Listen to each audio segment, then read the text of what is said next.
નમસ્કાર વિદ્યાર્થી મિત્રો, આપણી જે પ્રોજેક્ટ પ્રવૃત્તિ બુક છે ધોરણ 7, જેનું આજે આપણે સંપૂર્ણ સોલ્યુશન જોવા જઈ રહ્યા છીએ. તો ચાલો શરૂ કરીએ. પ્રોજેક્ટ પ્રવૃત્તિ બુકમાં આપણો જે પ્રથમ પ્રોજેક્ટ છે માય સ્ટોરી, તો આજે આપણે એનું સોલ્યુશન જોઈશું.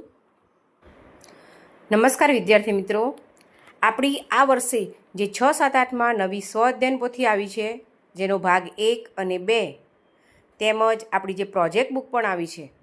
તો આ બધાનું જો તમારે સંપૂર્ણ સોલ્યુશન જોતું હોય તો મારા પારુલ ક્લાસીસ પર તમને એ મળી રહેશે.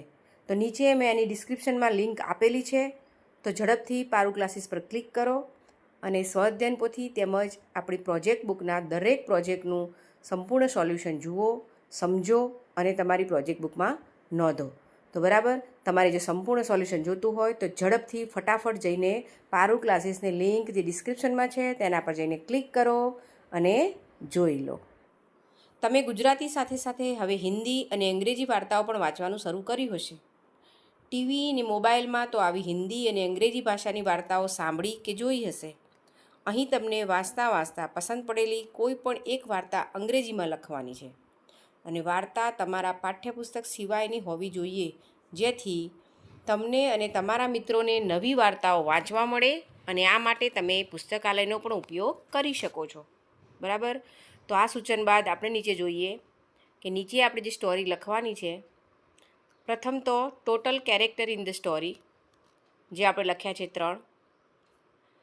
રાઇટ ધેર નેમ્સ, તો અહીંયા 3 નેમ્સ પણ આવી ગયા છે કે shepherd boy, wolf, sheep, farmers.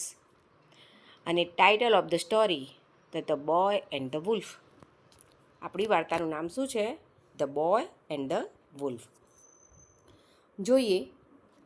A shepherd boy in a village used to take his herd of sheep across the field near the forest. He felt his job was very dull and wanted to have some fun.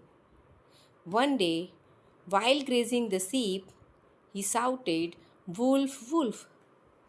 The wolf is carrying away a lamb."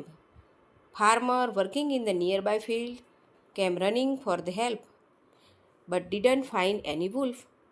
The boy laughed and replied, "It was just fun, and there is no wolf here."